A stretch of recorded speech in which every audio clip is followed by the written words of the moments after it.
కాపలాకి facilities కడతారు.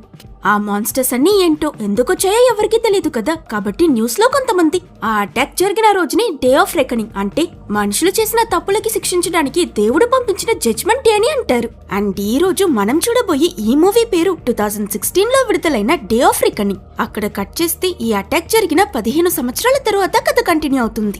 ఈ మూవీలోని important అయిన క్యారెక్టర్స్ ని ఒక్కొక్కరిగా మనకి ఇంట్రడ్యూస్ చేస్తారు. వెంటిలేషన్ ప్యానెల్ లో వాసన పడుతూ వెళ్లి చచ్చిన ఎలుక కోసం వెతుకుతున్న ఇతనే ఈ సినిమా హీరో, పేరు డేవిడ్. ఒక కంపెనీలో మెయింటెనెన్స్ వర్కర్ గా పనిచేస్తున్నాడు. నెక్స్ట్ మనకి ఒక స్కూల్లో కెమిస్ట్రీ టీచర్ గా పనిచేస్తున్న లారా అని ఇంకో క్యారెక్టర్ ని చూపిస్తారు. ఈవిడ మన హీరో డేవిడ్ ఎక్స్ వైఫ్. వీళ్ళిద్దరికీ డివోర్స్ అయిపోయింది. కారణం ఏంటంటే సరిగ్గా 15 సంవత్సరాలకి ముందు ఆ మాన్స్టర్స్ అటాక్ చేశాయి కదా.